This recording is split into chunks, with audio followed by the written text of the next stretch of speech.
Mabaging Panginoon, kami po ngayon ay ah, muling nagpapasalamat sa inyo sa pagbibigay ng oras na kung saan po ay tinipon niyo kami upang sa gayon mapag-ibayo namin ang aming munting kaalaman patungkol sa inyong pagmamahal sa bawat isa sa amin.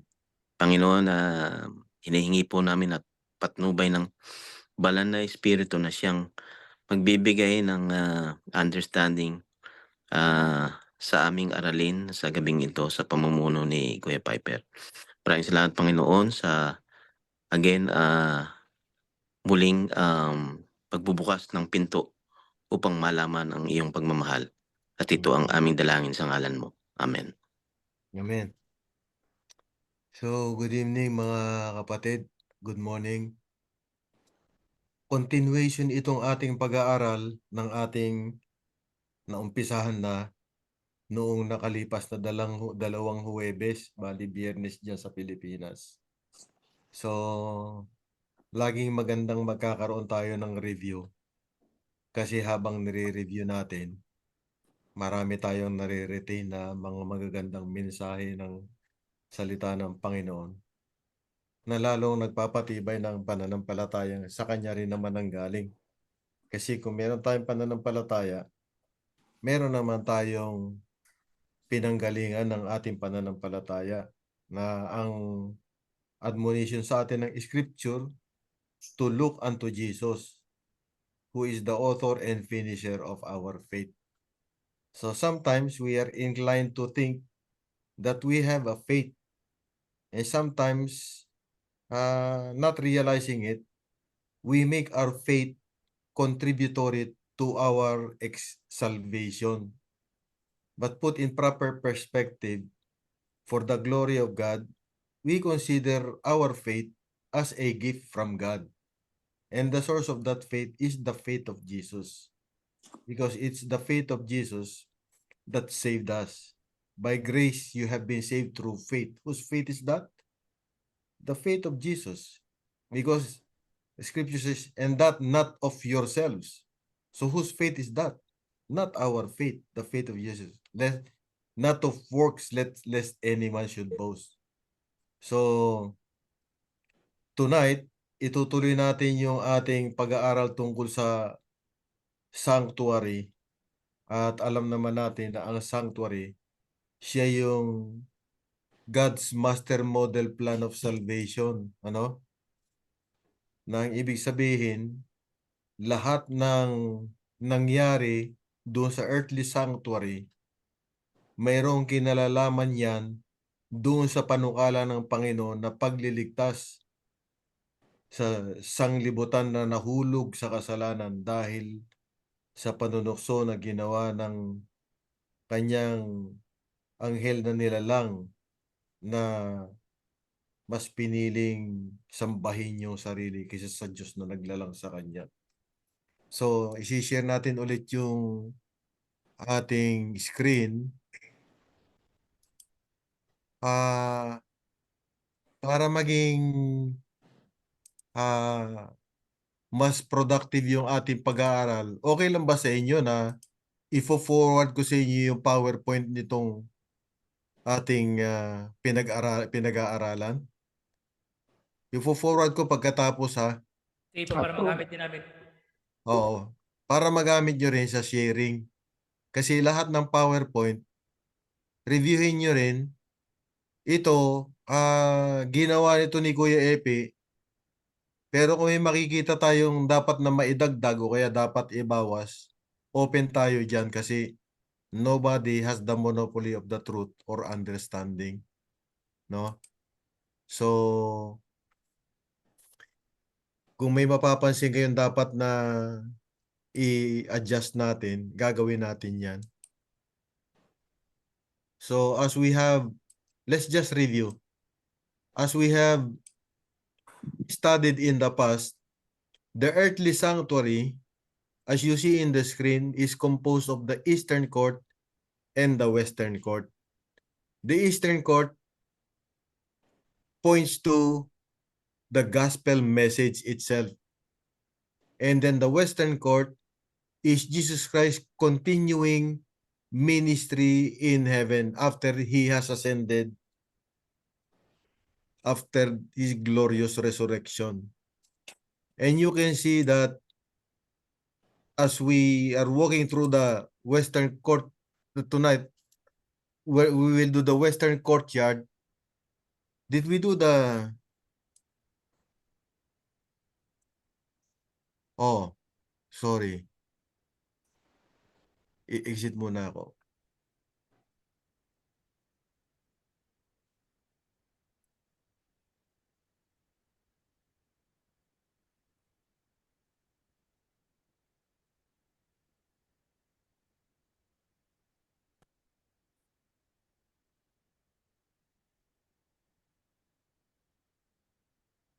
All right.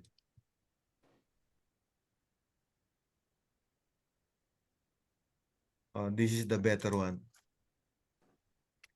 So, the whole sanctuary system on earth was a directive given by God to Moses for his people to make a sanctuary so that God may dwell in them. And the psalmist in chapter 77, verse 13 and 15, lifted up to God his word, saying, "Your word, O God, is in the your way, O God, is in the sanctuary." What way? Way of salvation.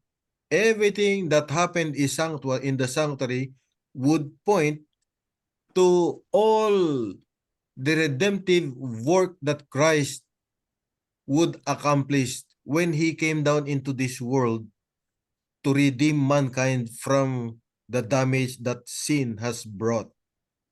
In your screen, you will see two courts in the whole court. This is measured 100 cubic feet by 50 cubic feet. The Eastern Court, which is the gospel, and the Western Court, which is the ministry of Christ, heavenly ministry. So you have there 8 different objects. Number one of each is the altar of burnt offering, which is the heart of the Eastern Court. And then you have number 2, the bronze laver, and then the outer veil. The altar burnt offering is so important. It is because it is where the sacrifice is burnt. And we know from the word of God that without shedding of blood, there is no remission of sins. So the shedding of blood is for forgiveness. And the forgiveness of God, that's why the fire is continual. The forgiveness of God is 24/7. It is non-stop. Even in our time, the forgiveness of God is non-stop. The grace of God is 24/7. The problem is with us. Sometimes we fail to appreciate the goodness of God. We fail to realize that the grace of God, He has made available as much as the air that we breathe. Kung wala tayong hangin, wala tayong grasya. Ganyan din yung grasya ng Panginoon, yung biyaya ng Panginoon. Yung bronze, tapos itong altar of burnt offering, it pointed to Jesus Christ. Right? Because He became the ultimate supreme sacrifice. Then the bronze laver, it points to the water basin, which is for cleansing. After the high priest has killed the sacrifice, the water basin is for cleansing. Water is also descriptive of Jesus Christ as the living water or the water of life. And then the outer veil is an imaginary veil that divides the Eastern Court from the Western Court.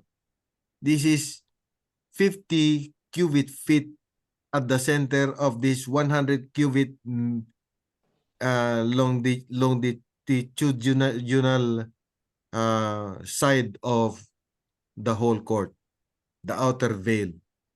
Then coming into the holy place, number 4 is the table of showbread. Showbread also points to Jesus Christ as the bread of life. Then number 5, we have the lampstand, which points to Jesus Christ as the light of the world. Then we have the inner veil, which is between the holy place and the most holy place. The inner veil is a cloth which is 4 inches thick, and it has 3 colors, I believe. Blue, purple, and red. And is there any other color? Maybe gold? Yeah. Blue is the color of God. You see the blue sky, it represents the presence of God. Even the 10 Commandments, the color of the 2 tablets of stone is lapis lazuli or sapphire blue. And then the throne of God is also in sapphire blue. And then you have the next color, which is the purple. This is a combination of red and blue. When you combine the 2 colors together, what does it produce? It produces color purple. It's Jesus Christ having joined the humanity. And the red is for the blood that was shed, right? And then you have the Ark of the Covenant in the most holy place, which contains the mercy seat and the 10 Commandments. The mercy seat is on top, while the 10 Commandments at the bottom. Nevertheless, it should not be taken to mean that the mercy of God is more, is higher or in a higher level than the 10 Commandments or the law. In the illustration, it appears to be, but it doesn't mean that the 10 Commandments is lesser than grace. They have each one of them different functions. The grace of God is the one that saves us. The law of God is the foundation of God's government. And it is the will of God that finally His believers will become obedient. But because we cannot obey the law of God perfectly, He was the one who initiated the new covenant, so that through this covenant, we will become obedient to His law, to all His instructions, and we will delight in His will. So that we will be clearly identified as the saints who keep the commandments of God and the faith of Jesus. This is just a review, right? So now we have the entrance, and the entrance is coming from the east side. When the sinner enters into the eastern court, his back is against the sun. This is to indicate that God does not allow sun worship, and the sinner is facing the holy place and the most holy place. This is to indicate that our salvation is only in Christ, and God is the one who is the author of our salvation, and that He is a forgiving God. The moment we enter, that forgiveness becomes available. God gave this instruction to all those who will enter the court, so that the people may know that He is a forgiving God. We are not doing this so that we can be forgiven. He is already forgiving us in the manner by which He treats us so that this object lesson He is teaching us is for us to recognize the beauty of His character, that He is a loving God, He is a forgiving God. The mere fact that we continue to exist and to live, and even the sinners there, despite of their flaws, their shortcomings, their failures, they continue to exist. And yet they have not made the sacrifice yet. Why they do continue to exist? Because God is a forgiving God. God is not counting the sins of the world against the world. But there will be a time when the the door, the gates of mercy shall be closed. Yung pintuan ng awa masasara na. So, tapos na tayo dito last week, ano? Nagkaroon lang tayo ng konting review. So, makikita natin dito sa Romans chapter 8 verses 1 ito, nadaanan na natin to. Ang Panginoon, wala siyang panukala ng paghahatol, kundi kaya niya pinadala ang ating Panginoon Hesukristo dahil gusto niyang tubusin sa kasalanan ang buong sanglibutan. He is not in the business of condemnation. He is a loving God. Kaya nga ang pag-introduce ng Panginoon sa kanyang Ama na nasa langit, God so loved the world. When He introduced God, He was introducing God at the same time. He was telling the world, this is me. That's the proof to all of you that God loves you so much. I emptied heaven for you because I wanted to do the will of the Father. And the will of the Father is for me to rescue you, to save you, to redeem you. Because God and I, we want all of you to be in the heavenly place where there we will live all through the ages of eternity. You will live with us all through the ages of eternity. We love you that much that God the Father sent me to save you. We don't want what's happening to you. Look unto me and live. So nabasa na natin to.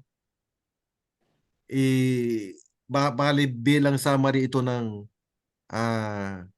review nung nilalaman ng sanctuary, no?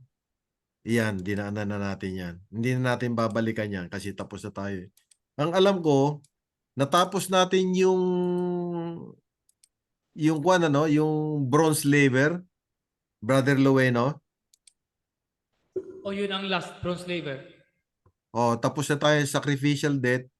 Yung perfect life niya, it points to the sacrifice, all sacrifices na iniaalay dito sa altar of burnt offering. Lahat ng sacrifice dyan ay walang bahid dungis. No? Yung walang bahid dungis na yan, nagpo-point yan sa naging buhay ng ating Panginoong Hesukristo. Na ang kanyang buhay ay matuwid. Wala siyang ni sa isip, salita at sa gawa, hindi siya nahulog sa kasalanan. Hindi siya nadala ng tukso. Di ba? Ngayon, dahil hindi sapat yun para mailigtas tayo, dahil yung sangkap na kanyang tinaglay nung siya ay magkatawang tao, ay sangkap na taglay ng bawat isa sa atin na makasalanan, na nasisira, corruptible, and mortal. Tinaglay niya yon hindi para mag-participate siya sa ating pagiging makasalanan, kundi tubusin tayo sa ating pagiging makasalanan. Yung sinful nature na kanyang tinaglay, kanyang tinupad yung sinasabi sa John chapter 1 verse 29, Behold the Lamb of God that taketh away the sin of the world. Di ba? So dito sa sacrificial death, yung kanyang kamatayan, na makikita nyo sa ilalim ng 2 Corinthians 5:14, kamatayan nating lahat ito. Siguro tatanungin nyo, bakit buhay pa tayo ngayon? Kasi itong buhay na taglay natin ngayon, temporary life ito. Yung ikalawang kamatayan na dapat natin igamatay, Nandito tayo sa tinatawag na probation. Ngayon, dahil ito'y kamatayan na ikinamatay ni Kristo, tayo mga nananampalataya, hindi na natin dadanasin ito. Kasi dinanas na ng ating Panginoong Hesukristo to na yung kamatayan niya, kasama tayo namatay doon. Dito natin isinusuko ang sarili natin doon sa tinatawag na pagbabautismo. Ang ibig sabihin ng bautismo, paglulubog sa tubig ng paglilibing. Watery grave of baptism ang tawag yun sa English, no? Bakit paglulubog? Kasi si Kristo na namatay, tinatanggap natin yung kamatayan niya bilang atin ding kamatayan. We accept this by faith. Ang pagtanggap natin sa kamatayan ni Kristo bilang ating kamatayan ay to the glory of God. Parang ah, ah, ang ibig natin sabihin sa Panginoon na nasa langit, Diyos Ama, maraming salamat po sa pagliligtas ninyo sa amin na ngayon ay kinukup ninyo kaming muli bilang inyong mga anak. Yan. So, sa incarnation, nung maging tao si Kristo, nandun tayo. Kaya ang kanyang paanyaya, manatili kayo sa akin. Kung wala tayo sa kanya, hindi niya pwedeng sabihin na manatili kayo sa akin kasi wala tayo sa kanya. Pero the mere fact na meron siyang paanyaya na abide in me and I in you. Manahan tayo sa kanya upang siya naman ay manahan sa atin. For without me, you can do nothing. Di ba? Sa incarnation, kasama tayo. Sa kanyang kamatayan, kasama rin tayo. Sa kanyang muling pagkabuhay, kasama rin tayo. Ang ganda, no? Lahat ng nangyari kay Kristo, tinatanggap natin yan by faith. We accept this by faith as ours, which will become real in our experience at the second coming of Christ. This is only ours by faith right now. And the manifestation of this truth in our lives will be such that we will not keep silent. I-share natin tong good news doon sa mga mahal natin sa buhay, doon sa mga, maski sa kaaway natin, no? Ang buhay na walang hanggan, masusumpungan lamang natin kay Kristo. Ito, no? Kasama rin dyan, no? Kailan namatay si Kristo? Nung huling mga oras ng ika-6 na araw. Papasok na ng ika-7 araw. Kung paano nilalang ng Panginoon ng tao sa ika-6 na araw, he was the crowning up of God's creation. Ganon ding tinubos ng tao do sa huling sandali ng ika-6 na araw. Nagpahinga siya ng ika-7 nang matapos ang kanyang paglalang. Ang 7th day ng Panginoon ay hindi natin 7th day yan.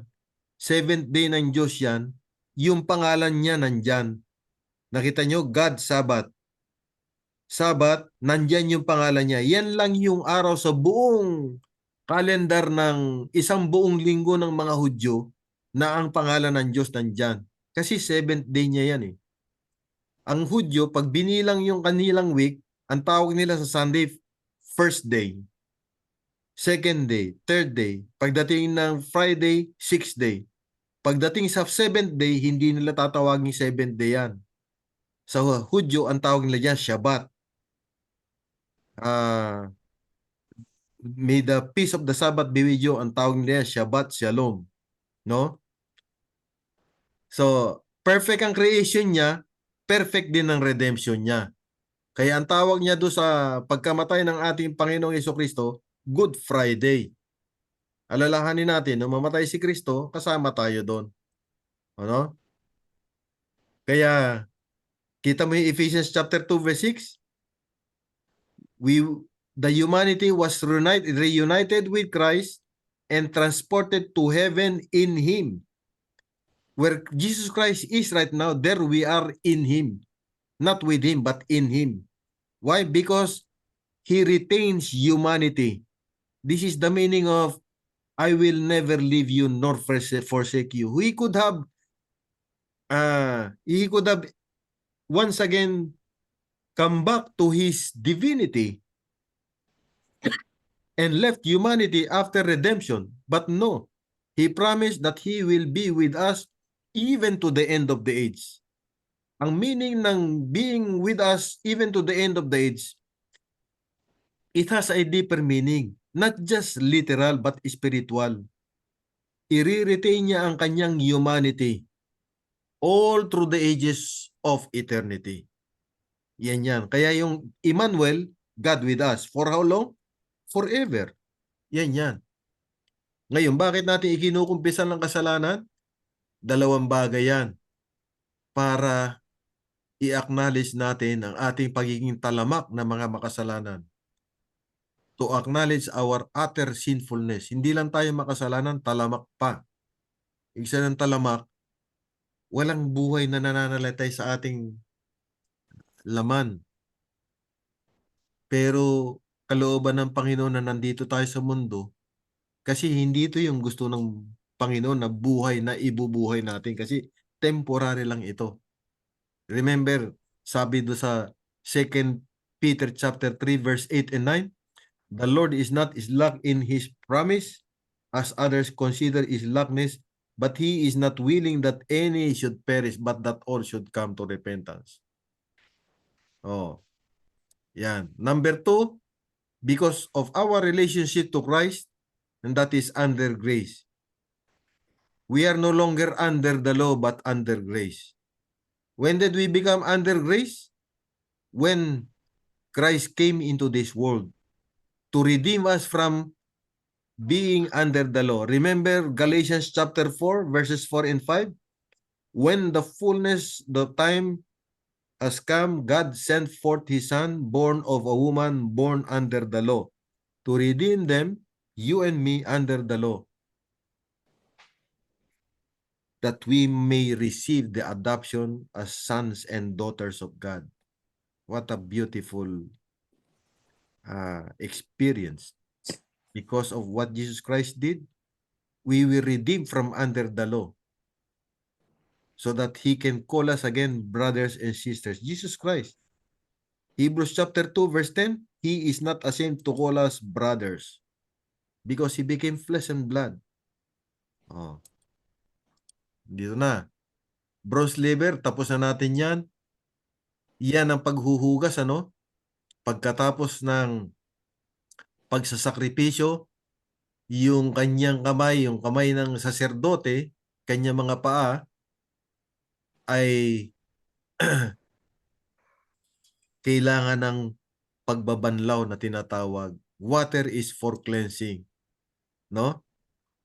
Kailangan gawin ito, otherwise, kung hindi gagawin ng saserdote ito, mamamatay siya.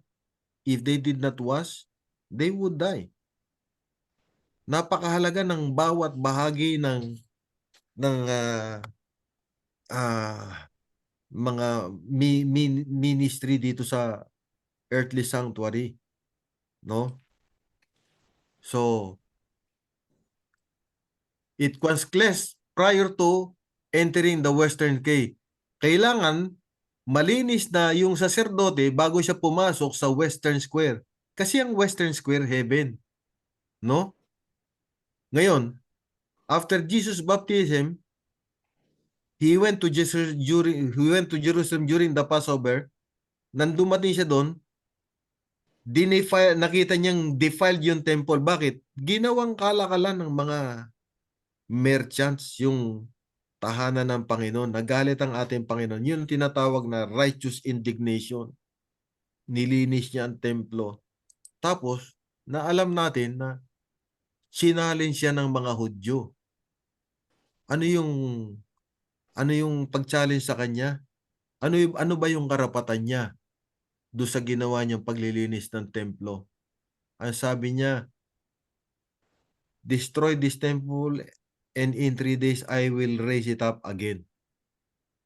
Ano sabi ng mga Hudyo? 46 days naming itinayo yan. Itatayo mo lang ng 3 araw.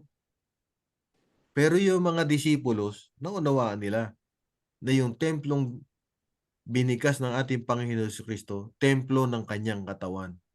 No? Ang yung kanyang pagki-cleanse ng temple niyan, it is also spiritually it also spiritually meant the washing of humanity through his resurrection, the cleansing of the temple. So, in the humanity of Jesus Christ, our corporate humanity that stood condemned and needed redeeming was cleansed. Everything that Jesus Christ did for our forgiveness, for our cleansing. And then finally, when he returns, for the blotting out of the sinful nature which we continue to possess even after our baptism, our conversion. It is only our mind that we have right now that has been converted and rejoicing and delighting after the mind of our Lord and Savior Jesus Christ. No? So, lampasan na natin ito, no? Papunta ng resurrection, papunta ng Kwan. Tapos na tayo dito, pupunta na tayo sa outer veil. Natapos natin lahat ito last week eh. Yan. Walking through Western Courtyard. Western Courtyard tayo. Itong Western Courtyard, ito yung magmula sa 50th cubit feet papunta do sa loob sa holy place at saka sa most holy place. Magbabasa tayo ngayon, ano? Pwedeng pakibasa, Kuya Rafi? Outer veil. The outer veil. The outer veil of the sanctuary was the dividing line between the eastern and western halves of the court. If extended north and south to the surrounding linen walls in a straight line, this bisection of the court would be completely visible. As previously discussed, only priests who were types of Christ could enter the western square of the court, which represented heaven.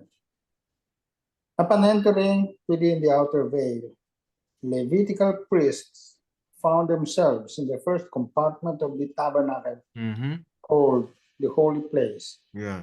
It is there that they perform their daily ministry. Yun. Pakituloy po. Upon his ascension, Christ began the first phase or daily intercession of his two-phased priestly ministry. Jesus Christ, the true high priest, ever lives to make intercession for us. Hebrews 7:25. He mediates on behalf of repentant sinners by continually applying the merits of his sinless life and sacrificial death. What he accomplished in his earthly mission on their or our behalf. Thank you, Kuya Rafi. Alalahanin po natin, ano? Kanino lang siya namamagitan? Doon sa mga makasalanan na nagbabalik loob sa Diyos. Bagaman nabanggit natin kanina na God so loved the world, na yan ay pangungusap ng ating Panginoon Jesucristo, only those who believe in Him will not perish.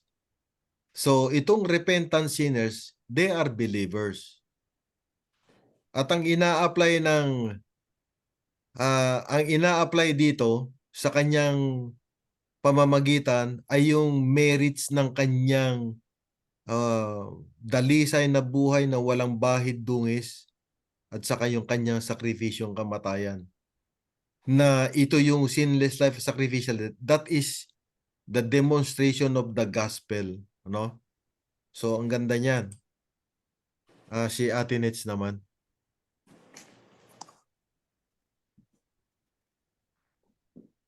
The outer veil. As soon as a believer is justified by faith, all that is true of him in Christ is credited or Amen. imputed to him subjectively, personally.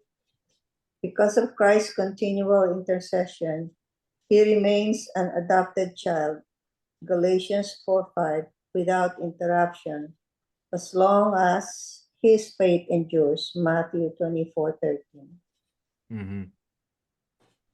So, tapos na, no? Kita natin.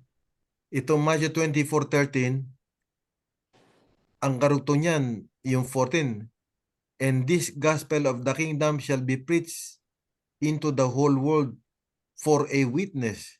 Then shall the end come. No? Ito binanggit natin ngayon na yung Galatians 4:5. Yung ating pagiging anak ng Panginoon ay hindi mapuputol ito hanggat nananatili tayong nagtsatsaga o nagtitiis hanggang sa wakas. Our faith must endure. The mere fact that the Holy Spirit was given to us is the assurance that the Comforter will make real in our subjective experience the righteousness that Jesus Christ lived, and this righteousness is imputed unto us. This is a very wonderful experience that we can have. We will now go to the table of showbread. Remember the bronze laver, which points to the water, and water points to Jesus Christ as the living water. We now have the table of showbread because Jesus Christ is the bread of life. Elder Ariel, pwede pakibasa naman?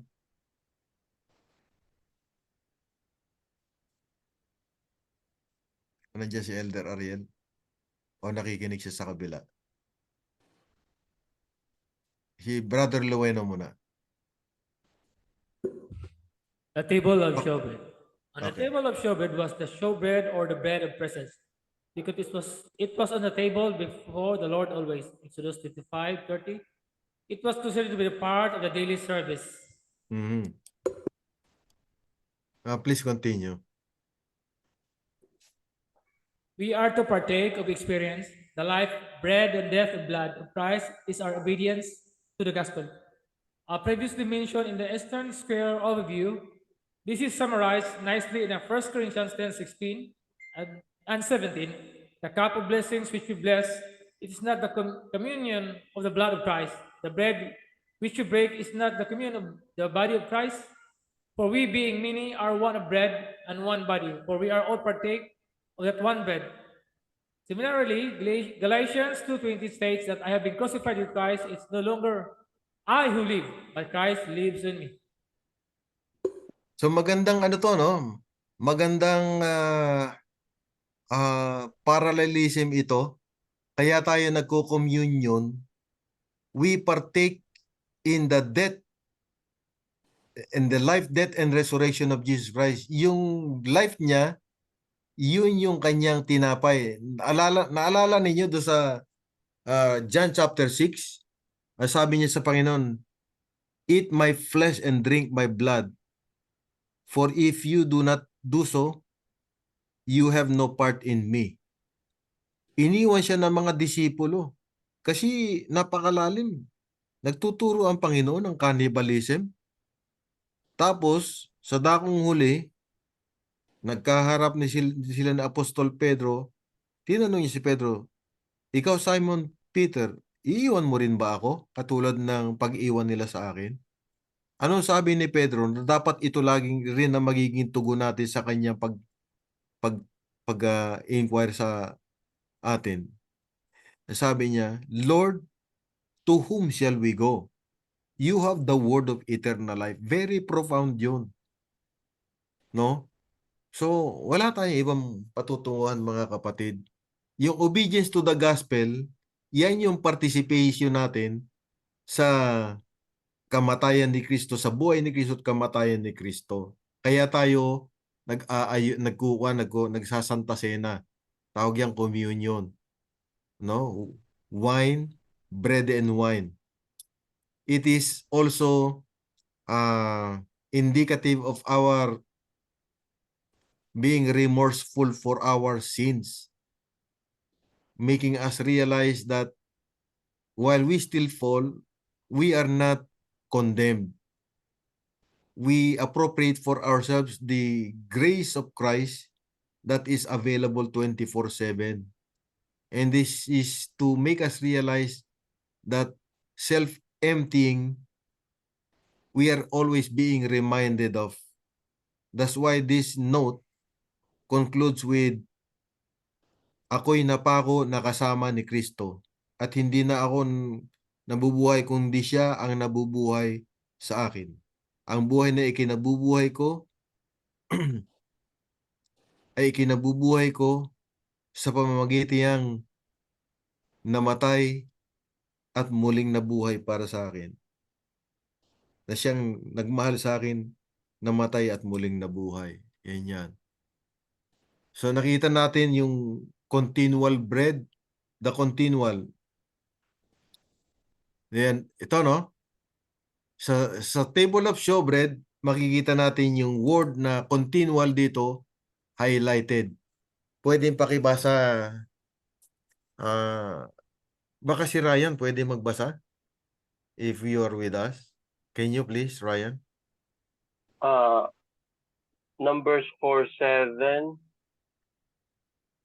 Over the table of the bread of the presence, they shall also spread a cloth of blue and put it on the dishes and the pans and the sacrificial bowls and the jars for the drink offering, and the continual bread shall be on it. Please continue.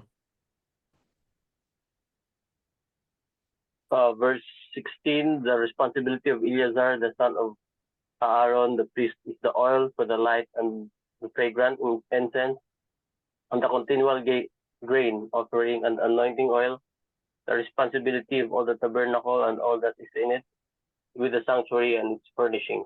And then, this is the burnt offering of every Sabbath, in addition to the continual burnt offering and its drinking. thank you, Brother Ryan. You see the word continual repeated in every verse. The difference is only that the first one, continual bread, the second one, continual grain, and the last one, continual burnt offering. But of these three, one will continue to remain. The other two will cease. Let's see what the next verse would tell us. Please read, Brother Ryan. Then you shall take fine flour and bake 12 cakes with it, 2/10 of an ephah, and shall be in each cake. You shall set them in 2 rows, 6 to a row, on the pure gold table before the Lord. You shall put pure frankincense on each row, that it may be a memorial portion for the bread, even an offering by fire to the Lord. Every Sabbath day he shall set in it an order before the Lord continually. It is an everlasting covenant for the sons of Israel. It shall be for Aaron and his sons, and it shall eat it in a holy place, for it's most holy to him. From the Lord's offering by his fire, his portion forever. Thank you. No? So you will see highlighted there, bake 12 cakes. 12 cakes is, it points to the 12 tribes of Israel. 12 cakes, you already know that it is bread. And then it is repeated, memorial portion of the bread. And then you see continually, it's superimposed with the phrase, it is an everlasting covenant. Which means, of the three, the bread, the grain, and the burnt offering, one remains continually, not just continually, but forever. The bread of life, Jesus Christ. So we will now see this. Let's look at the telescopic view of the cross. The first one we have is the continual burnt offering, and then the continual grain, and then the continual bread. And then Daniel 9:27, let's consider this, where the scripture says that he will make a firm covenant. What kind of covenant? A firm covenant What kind of covenant is it?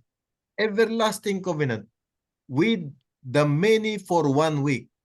But in the middle of the week, he will put a stop to sacrifice and grain offering. What sacrifice? Burnt offering and grain offering. And on the wing of abominations will come one who makes desolate, even until a complete destruction. One that is decreed is poured out on the one who makes desolate. So he will put to stop the burnt offering, and he will put to stop the grain offering. So what remains therefore is what? So it's highlighted there.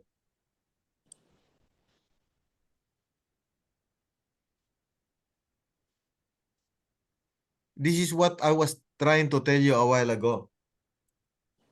Di ba? Pwede pakibasa, Kuya Rafi? John 6:32 to 35, Oo. verse 32.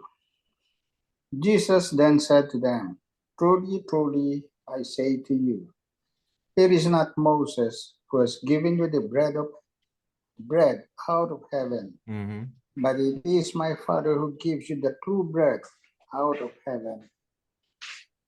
For the bread of God is that which comes down out of heaven and gives life to the world. Mm. Then said to him, Lord, always give us this bread.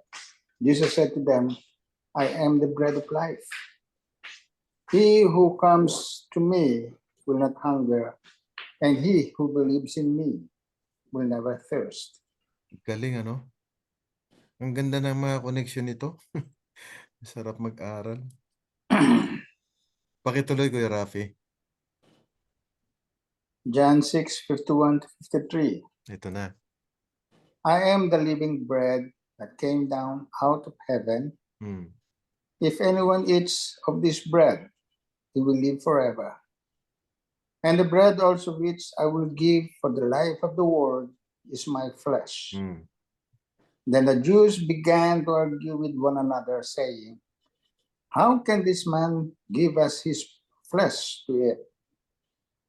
So Jesus said to them, Truly, truly, I say to you, unless you eat the flesh of the Son of Man and drink his blood, you have no life in yourselves.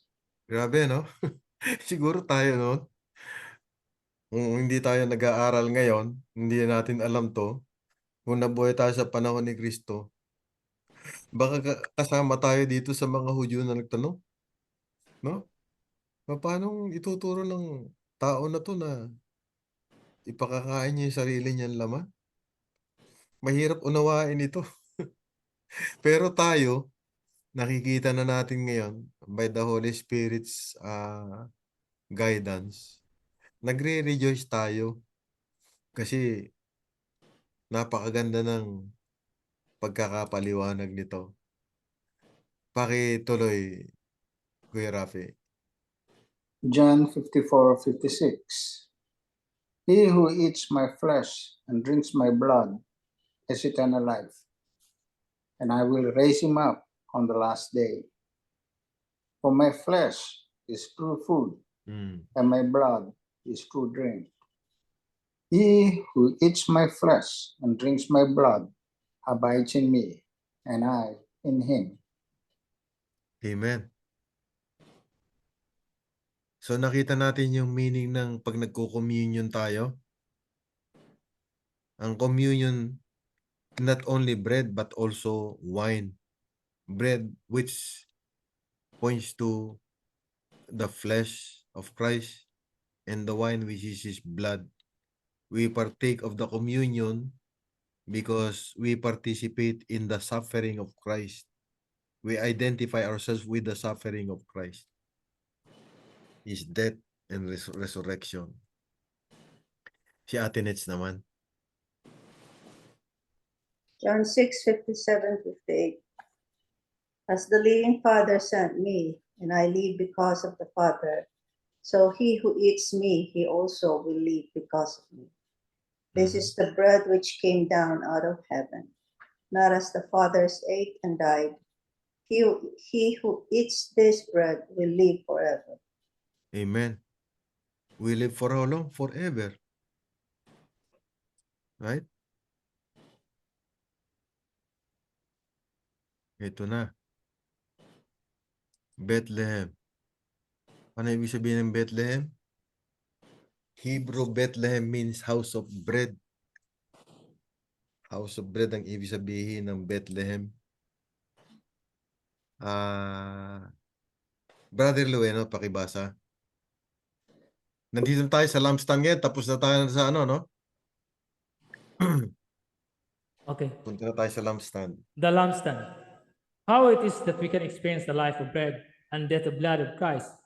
First, it was imperative that Christ leave the earth and returns to his Father in heaven. Jesus said, "It is to your advantage that I go away, for I do not go away, the helper will not come to you. But if I depart, I will send him to you." John 16:7. Please continue. He then defined the helper as a spirit of truth or the Holy Spirit. In John 16:13, the Holy Spirit was to be with us continually. Jesus separately said, "Lo, I am with you always, even to the end of the age." Matthew 28:20. Ganda, no? Pabalik-balik yung mga verses, pero the more the knowledge that's being brought to us is affirmed and retained in our and committed to our memory. Pinaalala ng Holy Spirit, no? Pakituloy, Brother Lueno. Through the Holy Spirit, we are convicted that we are falling short of the glory of God, which is codified in His law, Romans 3:20-23. In addition to convicting us sin, the Holy Spirit convicts our hearts of what God did to us in Christ, how we rewrote our history unto righteousness. John 16:8-10. Sige pa. With heartfelt appreciation for what Christ did in reconciling us to the Father despite our ungodly, sinful conditions, Romans 5:6-8, we gladly choose to partake the body and the blood of Christ. The Holy Spirit then imparts to every humble believer the life of Christ. So the light, the lampstand, please continue. As we walk in the Spirit, we participate in Christ in the context of the fruit of the Holy Spirit. Paul says, "And those who are in Christ have crucified the flesh, participating in his blood, with its passion and desires. If we live in the Spirit, participating in his body, let us also walk in the Spirit." Galatians 5:24-25. Si Kuya Rafi naman. The article in the holy place that encapsulated all this was a golden seven-branch lampstand. Exodus 25:31-37. Each of its lamp was filled nightly by Aaron Wow. and his Levitical descendants with pure olive oil to cause the lamp to burn continually. Exodus 27:20-21. The lampstand also emitted light from its burning oil. As long as Jesus was in the world, he was the light of the world. Amen. John 9:5. Jesus called his plurality of believers the light, singular, of the world, referring to when his life, or singular, was to be multiplied throughout the body of Christ. Yeah.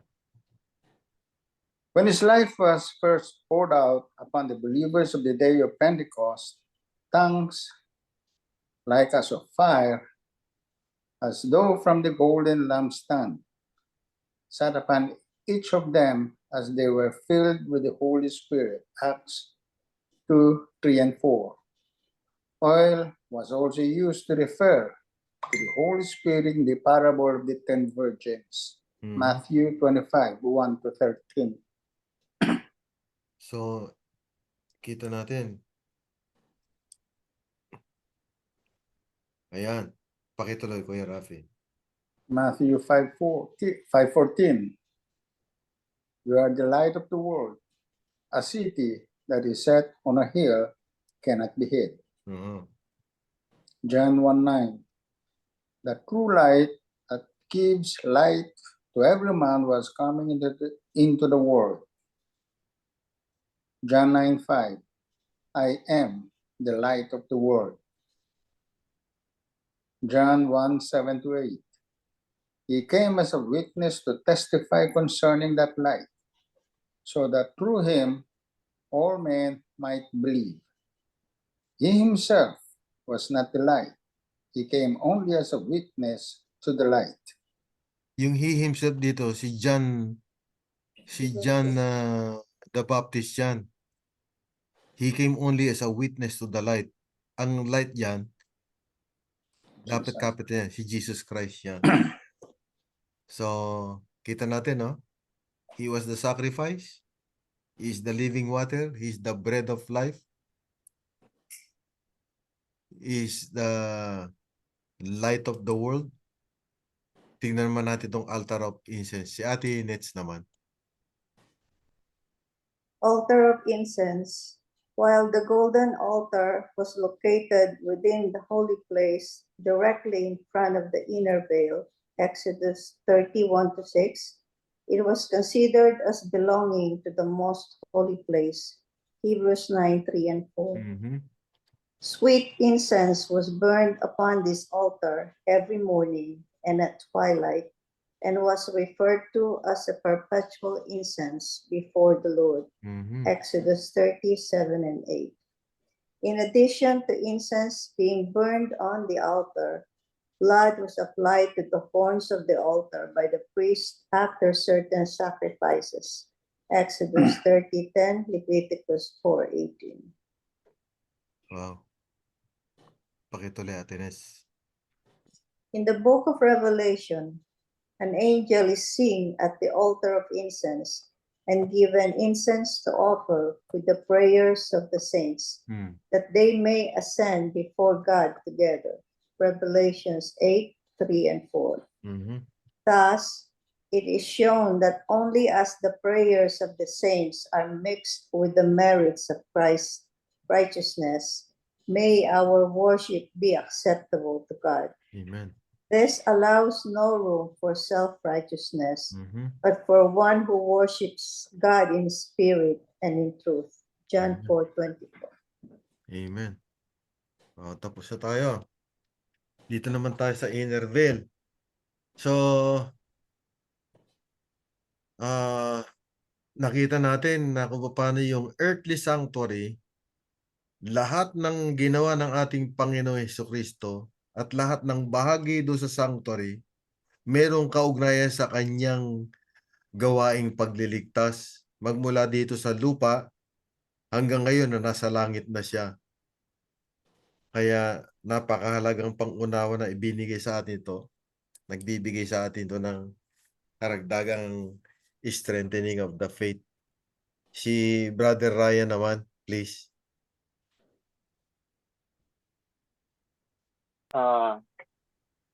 Babasahin ko po, no? The inner veil, please. The inner veil, the holy and most holy places of the earthly sanctuary, were separated by the inner veil. This was to keep a protective barrier between the priests who ministered daily in the sanctuary and who were sinful men from the direct presence of God, Please continue. which appeared in a cloud above the mercy seat of the ark in the most holy place. Had they been exposed to God directly, they would have been destroyed, for the glory of God is a consuming fire. Wow. Please continue. Therefore, whenever the priest performed the daily application of blood from the sacrifices of the eastern court, the closest they could get to the mercy seat, whereupon mercy was obtained, was before the veil in the holy place. Wow. While they were only about 5 cubits, less than 10 feet away from the mercy seat, the best they could do was to look in the direction of the mercy seat by faith, lest they die. Wow. Very no?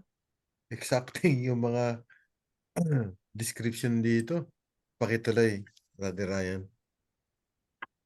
As soon as Jesus died on the reconciliation to God and by his holy law, which is a transcript of his character, he became an historical event.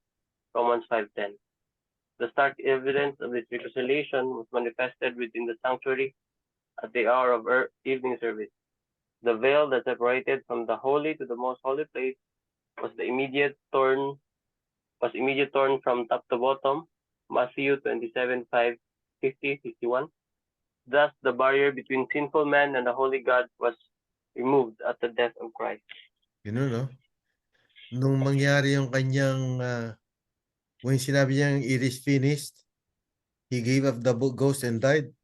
Nahati yung tolda, no? Yun din ang indication na natanggal na yung barrier between sinful man and holy God. Meron na tayong direct access ngayon. Di ba doon sa Hebrews chapter 4, verse 14 hanggang 16? Ano sabi doon? Seeing then that we have a great high priest, Jesus the Son of God, let us hold fast our confession. For we have not a high priest who could not be touched by the feelings of our infirmities, but was in all points tempted like as we are, yet without sin.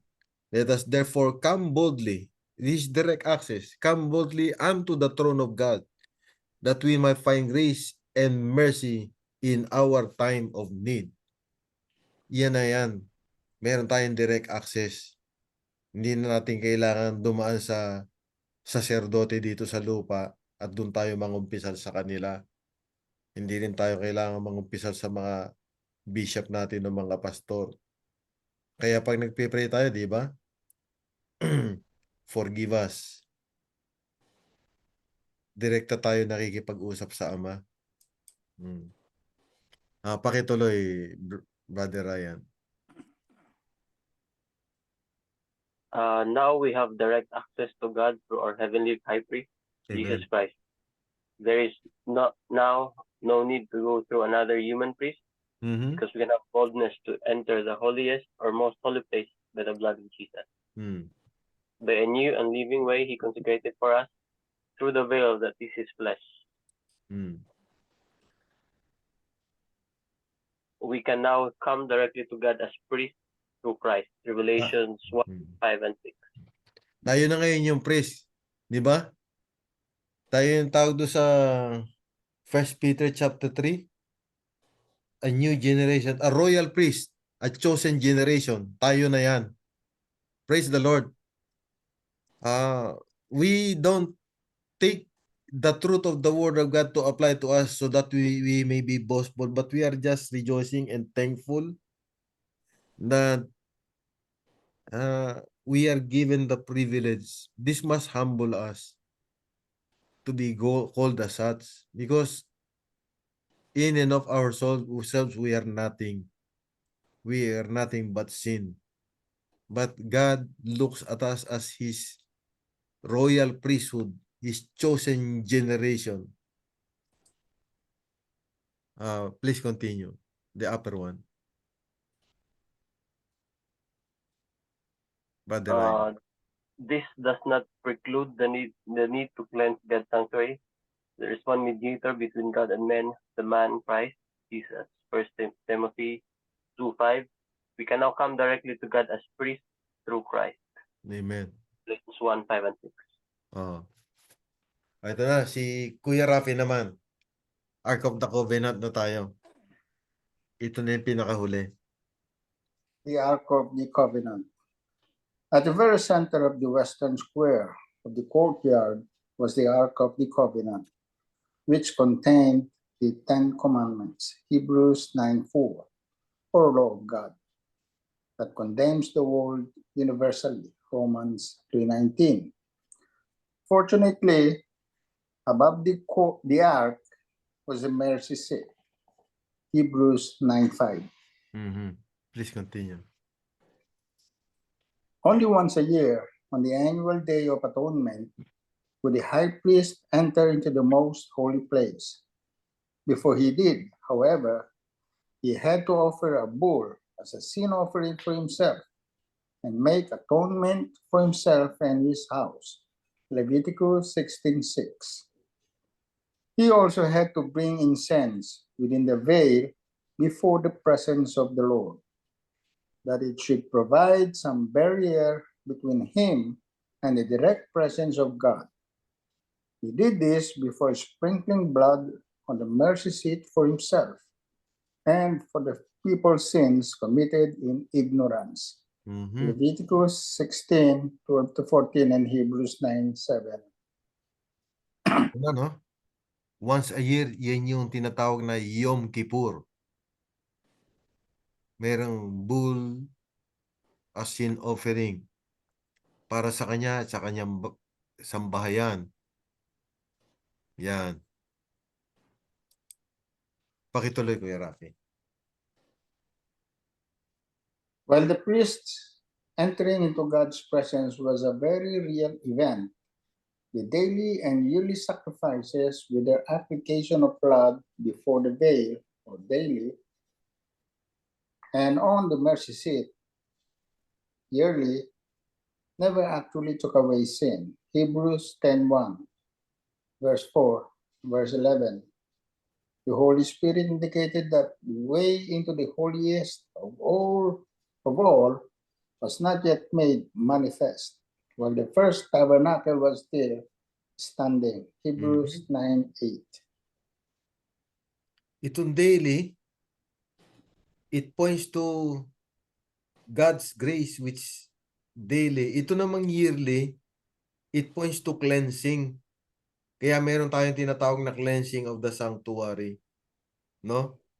But at the same time, our lives need to be cleansed from the slavery and power of sin.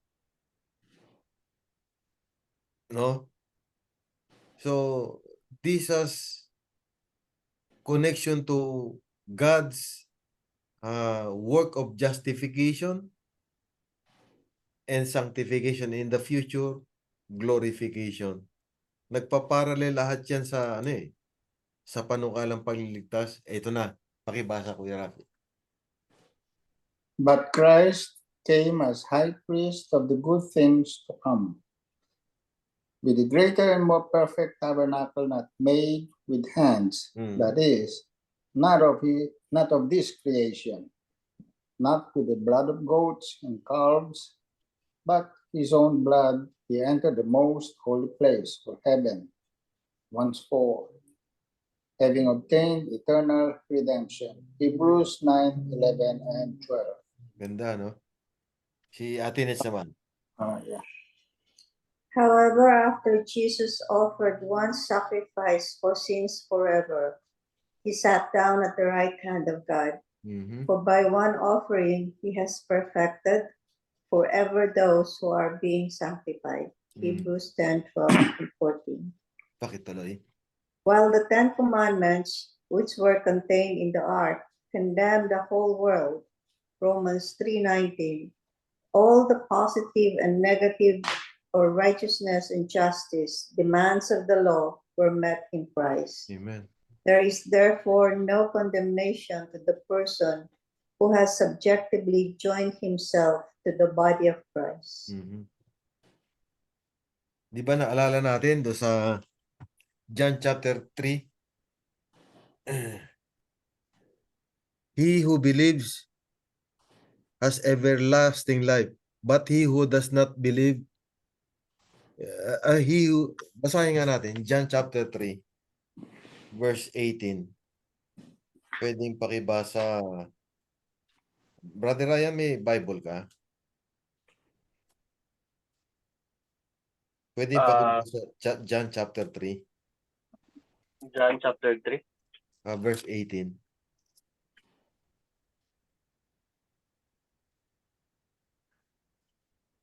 John chapter 3. 3, verse 18. Oo.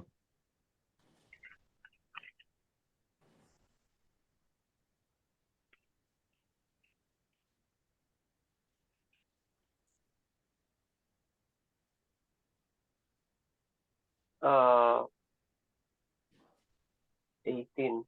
Whoever believes in him is not condemned, but whoever does not believe is condemned already, because he has not believed in the name of the only Son of God.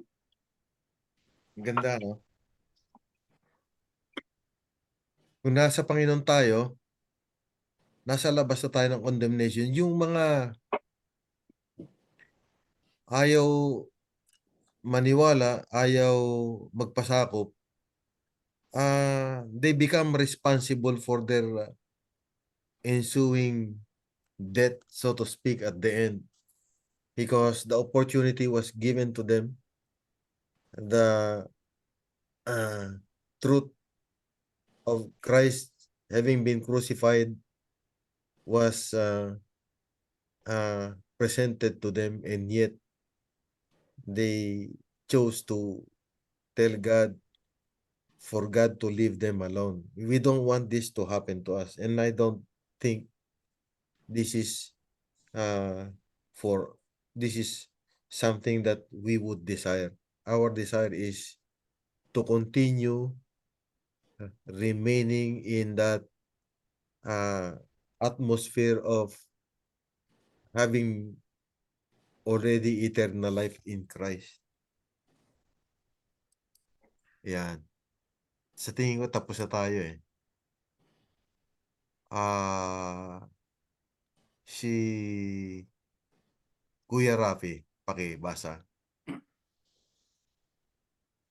Walking through the Western courtyard. To recap, the Western Square ministry of the Levitical priests prefigured the heavenly ministry of Jesus Christ upon his ascension to heaven after the resurrection. Amen.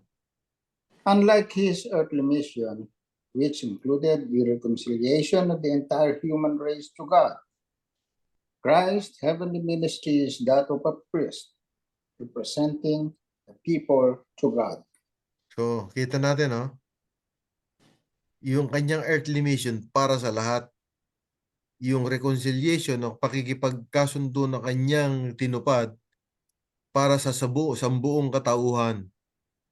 Pero yung kanyang gawaing pamamagitan sa langit bilang ating dakilang saserdote ay kumakatawan lamang sa bayan ng Diyos. Bakit hindi yung human race?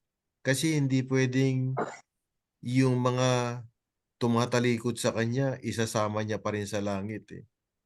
Ang mangyayari nung kung ang langit eh, kung dadalhin din sila sa langit na ayaw nila, yung langit para sa kanila magiging impyerno rin. Hindi rin maganda. Kaya God, though He will be sad, irerespeto niya yung desisyon ng bawat isa. Pero, doon sa mga pinagpahalagahan yung pagbubuhis ng buhay ng kanyang bugtong ng kanyang ultimate sacrifice, unang-unang malulugod ang Ama na nasa langit dahil pinagpahalagahan natin, treasure natin, hindi natin binaliwala. Pakituloy, Kuya Rafi. Christ can present as perfect in him, Colossians 1:28, only those who have received the gift of his righteousness, which qualifies them for heaven, Romans 5:17. Atinits, mababasa mo kaya? Puro maliwanag. In Cleaning ba? Cleansing. Cleansing. In the cleansing of the temple, Jesus was announcing his mission as the Messiah and entering upon his work. That temple, erected for the abode of divine presence, was designed to be an object lesson for Israel and for the world. Amen. Thank you, thank you.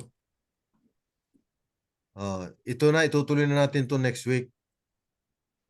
The sanctuary revealed the full restoration of man, ano? Tapos na tayo doon sa 8 iba't ibang implements doon sa earthly sanctuary Lahat yun ay nagpo-point sa ginampanan ng ating Panginoon Jesucristo. Next Thursday naman, ipagpapatuloy natin itong ating ah, pag-aaral tungkol sa sanctuary. No? So dito na tayo nagtatapos. Maraming salamat sa inyong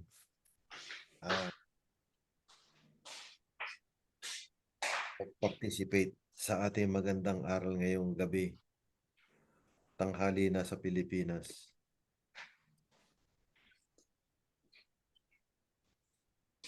Si Junior, hanggang text lang muna siya eh. Sabi, huwag na tayong matakot sa kamatayan. Yung temporary dahil natutulog lang tayo, gigisingin lang tayo sa second coming ni Christ. Living bread is the life of Christ, dwelling in us, demonstrated in us. Di ba kuya, ang seven candle ay nag-represent ng seven churches sa Revelation? Oo, yan din yan. Isang araw yan naman ang pag-aaralan natin. No? So, sa ngayon, nagre-rejoice tayo.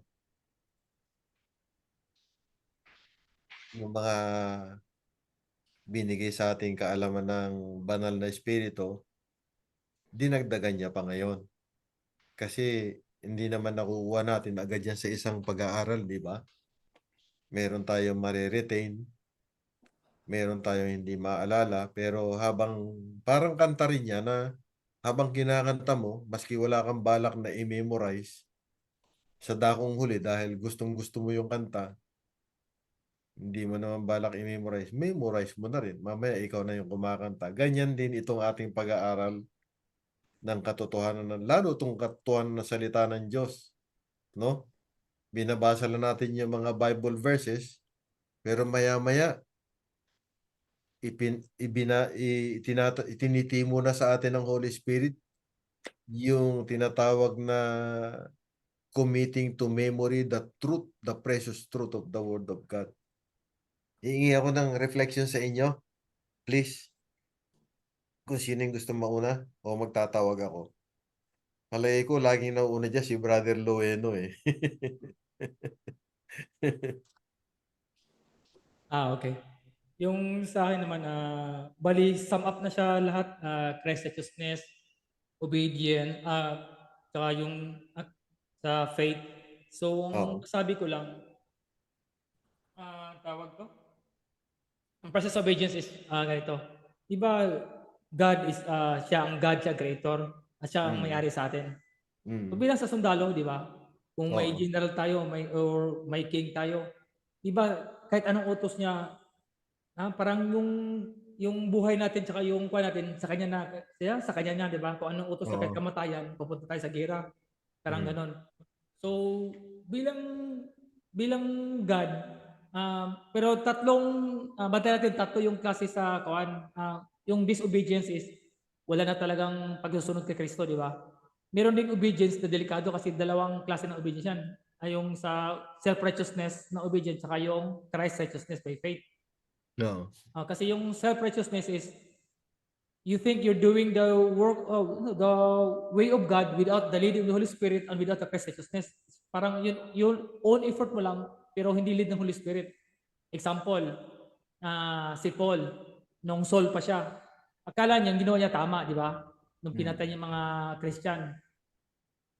Dito din nahulog si Abraham. Yung hindi nakaanak si Sarah, nagawa siya ng paraan without hindi yun ang utos ng Diyos, ng Holy Spirit, nagkahiga siya nagkaan. Yung Moses naman, yun ang mga, minsan nasa Diyos na tayo, pero minsan naging self-righteous tayo. Yung sarili nating gawaang ko natin, hindi na sunod ng Diyos kasi akala natin tama pa rin. Yung kay Moses naman, di ba, sabi, yung last niyang kuan, kausapin mo ang bato, pero pinalo niya. Iba yun ang rason siya nakapunta sa Canaan. So, yan minsan, ingat tayo sa kuan, kasi yun ang, pero ang Christ righteousness by faith, is, ganito siya, si God, Jesus is our God, so, kasi ang 10 Commandments is a promise. Sa Hebrew word is promises, 10 promises or 10 words. If you live with God, so you give Him the control as a God, say yourself, He will not make you kill. He will not make you covet. He will not make you, kasi siya ang gagawa para Oo, sa'yo. tama, So, tama. promises yan eh. If you let me Mm. be your God, okay, isubmit mo ang self siya, siya ang bigay mo control sa sarili mo, huwag ka na mag-control sa sarili mo, siya ang mag-control para siya ang Mm. gagawa na magsimba ka na sa araw niya, hindi ka na magsimba sa mga graven image, kasi siya na ang nag-God sa'yo. Kasi yung sarili minsan, akala mo, kasi merong word na sa lean not in your own understanding, di ba? Kasi minsan, Oo. akala natin tama, pero mali pala. Kaya yun ang mga mali sa kang Moses, kang Abraham, at saka kay Saul, na akala natin minsan na nasa kay Kristo tayo, nasa tama na tayo. Because we lean on our own understanding unto our own righteousness. So dapat always, not my will, but your will, Lord. Tapos yung isa naman na kuhan ko, una yun eh. Ang pangalawa is, God is grace and loving, but He hates sin. Yan ang tanda natin. So yan ang balance ng law and grace. So kung meron naman tang kapatid din na example, makasalanan, patawarin natin siya, pero sabihin natin siya na yung ginagawa mo hindi gusto ng Diyos yan, huwag mo ulitin yan. Pero patawarin Tama. mo pa rin siya, tsaka mayroon pa rin kang awa sa kanya. Oo. Kasi doon maglaro ang law and grace. Hindi lang puro ka naman sa law, parang i-judge mo na, ayaw ko na sa'yo, di ka na maging close, di ka tulungan kasi makasalanan ka, hindi ganun. Oo. Although, sabihin natin siya na ito'y mali at ayaw ng Diyos to, pero patawarin kita, isang kapatid ka pa rin kita. So, May kondisyon. so doon magsabay ang law and grace. So, hindi natin ibig sabihin na through grace, we tolerate sin. Na okay na lang magkasala kasi grace ng Diyos. Mali din yun. Mm. So, dapat balance yung dalawa. So, may grace tayo, may awa tayo sa magtulong, pero i-correct ng tao na ang Diyos ayaw sa kasalanan. Pero mahal ka rin niya. Kaya huwag mo ulitin yan, please kapatid. So, ganoon lang ang masabi ko. Amen. Talagang nagbabasa ng masinsinan yung pag-aaral ni Brother Lueno. Ang dami kong na nidiscovery sa mga pag-aaral mo. Praise the Lord. Thank you, thank you. Kuya Rafi? Naalala ko lang yung nag-aaral natin sa lampstand, Oo. light of the world. It's about light. May binanggit ka rin kanina yung tungkol kay Peter. Oo. Naalala ko tuloy yung storya ni Peter. Mhm. Yung story ni Peter, di ba, nangisda sila ng gabi. Mm. Wala silang nahuli. Pero nung dumating si Jesus, after speaking to the people, sinabihan si Peter na pumunta doon sa deep and launch his net. Mhm. Nung ma-launch niya, uy, napakadaming isda. Mhm. Ang dami nilang nakuha. Kaya, nung dumating si Pangpang, sabi ni Peter, yung stay away from me, I'm a sinner. Mm. Sabi niya ganyan. Sabi naman ni Jesus, from now on, I will make you fishers of men. So, naisip ko yun kasi binago ni Jesus yung pangalan ni Simon, ginawang Peter, which means, Mhm. at sinabi niya na upon this rock, I will build my church. Mhm. So, para bang sinasabi na upon you, Peter, I will build my church. So, bakit simbahan? Kasi that is where the light is. Ano ba yung light? Thy word is a lamp unto my feet and a light to my path. Mhm. So, we are all attracted to the church because of the light, because of the word of God. Mhm. And whatever we learn sa simbahan, ng word of God, it needs to be shared. Mhm. And once we share it, we bring people to God. Amen. So in essence, we become fishers of men, Mhm. just like Peter. Amen. Mm. Talagang fisher of men tayo. Hindi natin ikikip yung mga nadidiscover natin. Brother Luena nga, siya pa mag-invite eh.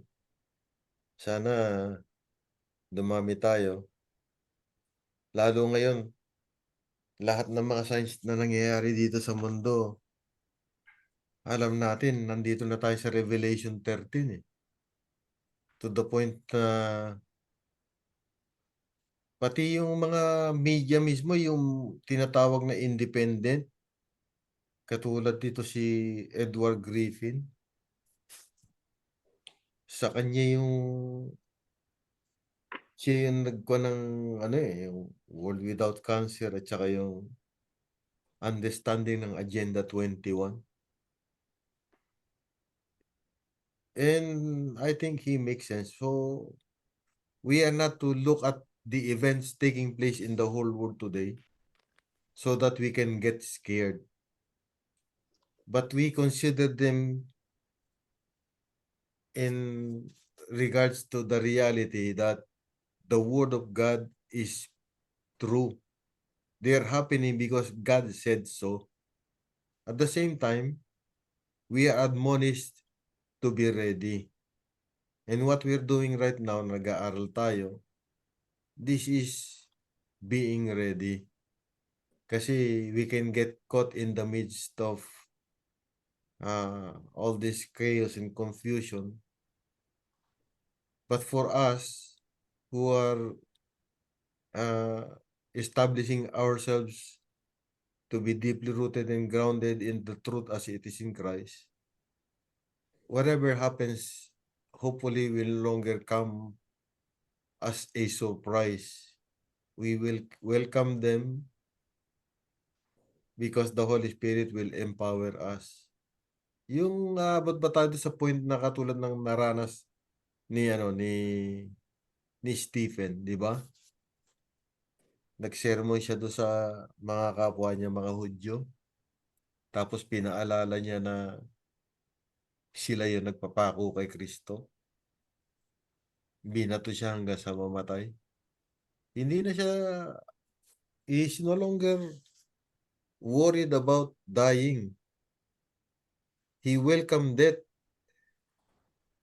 as one who welcomes the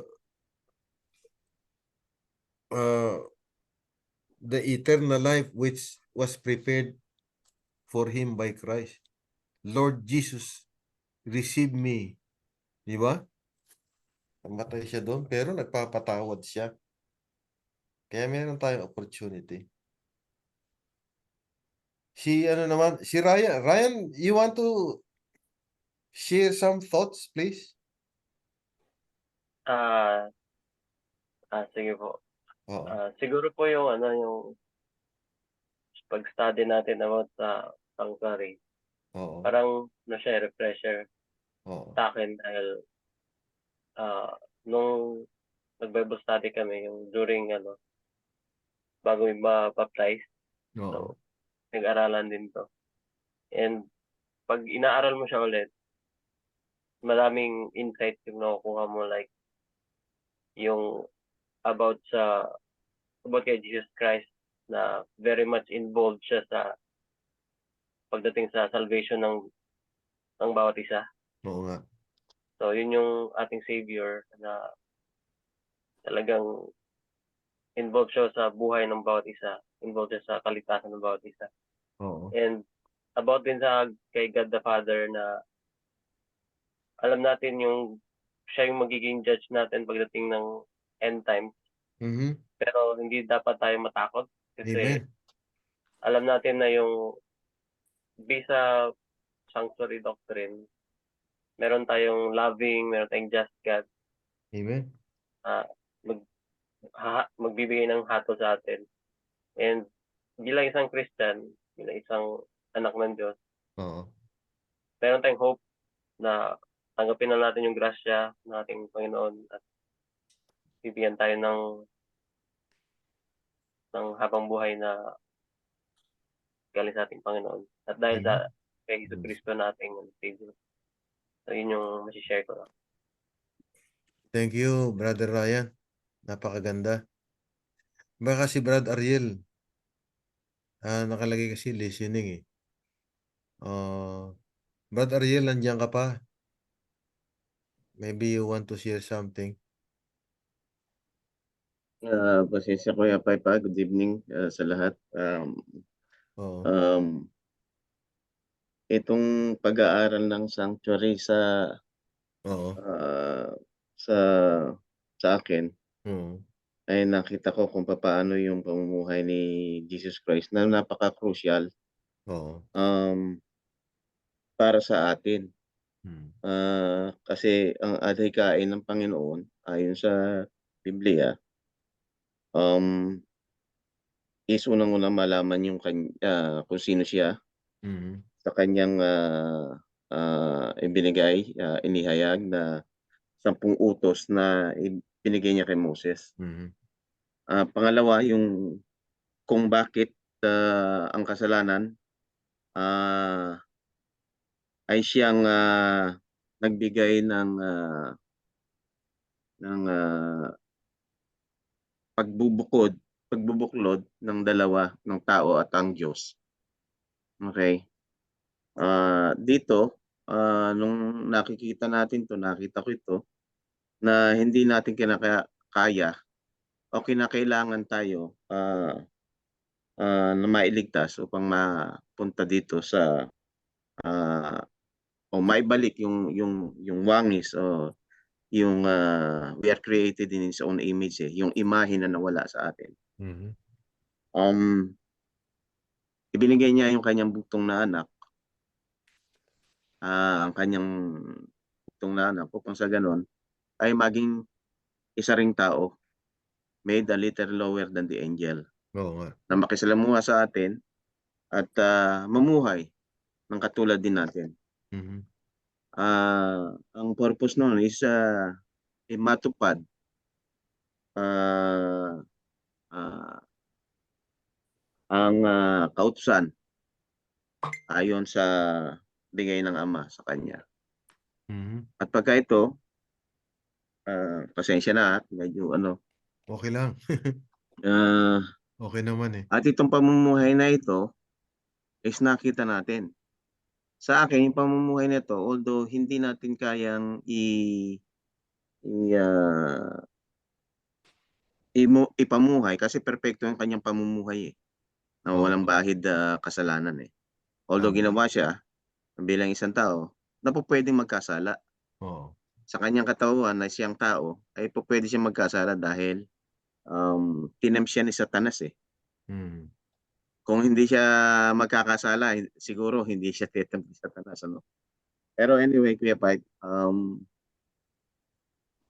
yung sa sanctuary na nakita natin na pinag-aaralan natin dito, 'di ba kung nakasaad dito sa Biblia na kung ano daw ang nasa langit ay parehas din ng nandito sa lupa, Mhm. 'di ba? Oo.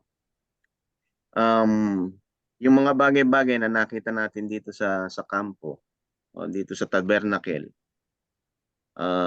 yung lever, may mga gamit Oo. dahil doon. At doon sa mga gamit na yon, nakita ko kung papaano din yung pamumuhay ng ating Panginoong Kristo papunta dito sa most holy place. Mhm. Ano yung most holy place? Bibigyan na ba natin ngayon, Kuya Pipe, o hihintayin pa natin yung pangalawang ng pag-aaral? Yung, yung most holy place na kung saan siya ngayon is siya na yung ating ang pinakamadali kong masasabi, siya na yung abogado natin Oo. sa Inter Panginoon na, 'di ba? Siya yung bibridge sa atin ngayon dito sa Oo. Panginoon, Hmm. 'di ba? Pero ito, hindi lahat yung ah, ah, hindi lahat ng tao nanilikha kasi ang salvation para sa lahat. Hindi lahat ng tao nanilikha is tatanggap sa kanya, meron ding hindi. Mhm. Pero nandito ang Panginoon na siya sa pamumuhay niya nung is nandito siya ngayon na he is interceding in our behalf to the Amen. Father and justifying us that we are qualified to be His children and the citizen of heaven. Yun lang muna, Kuya Pipe, ha? Amen. Medyo nabigla ako sa tawag mo. Pero anyway, Okay naman. na-miss ko itong ano natin itong Okay pag-aaral naman. natin eh. Maganda nga Pa- Maganda nga yung reflection mo eh. maraming naging tungkulin tayo eh. Oo. Kaya, pero anyway, yun lang muna Kuya Pipe. Thank you po. Thank you, Brad. Si Ate Nitz ang ating finishing touches at saka closing prayer, Ate Nitz. Siguro ang message lang po na parang may impact sa akin ngayon Mhm. nung namatay si Kristo na sinabi niyang it is finished, Mhm. nahati na yung Mhm. curtain. Mhm. It's so nice to know that you have direct access to God. Amen. Wala nang division. Hindi na natin kailangan to ask somebody for us na para humingi ng patawad para sa kasalanan natin. Amen. Because we can do it directly. We can talk to God directly. We don't have to go to a certain place just to be able to talk to God and to ask for forgiveness. You Amen. can do it anywhere. You can do it Anytime. anytime. And what more can we ask for? Amen. Wala na. Yung biruin mo ang Diyos nakakausap mo. Di ba napaka nun na tayong nilalang ay mayroon ng nag-intercede para sa atin Amen. na hindi na ano yung tawag doon? Hindi na natin kailangan yung ibang tao para maghingi ng kapatawaran para sa atin. Ang galing. We can just go to him and talk to him, just like talking to A friend. your brother, talking to a friend, because he considers us his friend. He considers us his children, right? Amen. Amen. So, parang hindi mo maabot ng isipan ng tao Mhm. how God loves us, how much He loves us. Para sa ating mga nilalang, para gawin niya sa atin.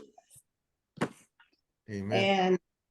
But it doesn't mean that na hindi natin kailangan. Iba yung asking for prayer from somebody. That's different. Because Tama. yung prayer na, please pray for me, that's different from asking somebody to, oh, please pray so God would forgive my sin. Mhm. That's different. When you're asking for prayer from somebody, it's because there is power in the prayer of many. That's true. Yeah. So, Very true. para hindi maging confusing yung why do we ask people to pray for us? Because there's power in prayer. Amen. Ano po? Thank you, Ate Nitz. So next week, maraming salamat sa inyong lahat sa mga magaganda ninyong mga reflections. Very encouraging. Bali, next month ay July na. Next week, meron pa tayong 4 weeks na hindi kasama si Kuya Epi. Pero at the same time, inikip na rin tayo ng Panginoon na ito'y para sa kanyang glory, na yung ating kaalaman tungkol sa kanyang katotohanan patuloy na nagpapalago sa pananampalataya sa kanya rin naman ang galing. Is for His glory and honor that He allows us to experience this. At the same time, our privilege and opportunity to share to everyone that God brings into our life, to mingle with them and to share with them the good news of salvation which God has allowed us to experience, the result of which is peace that surpasses all understanding. Request ko si Ate Nits, closing prayer, and then we'll meet again next week. God willing. So let's pray. Thank you.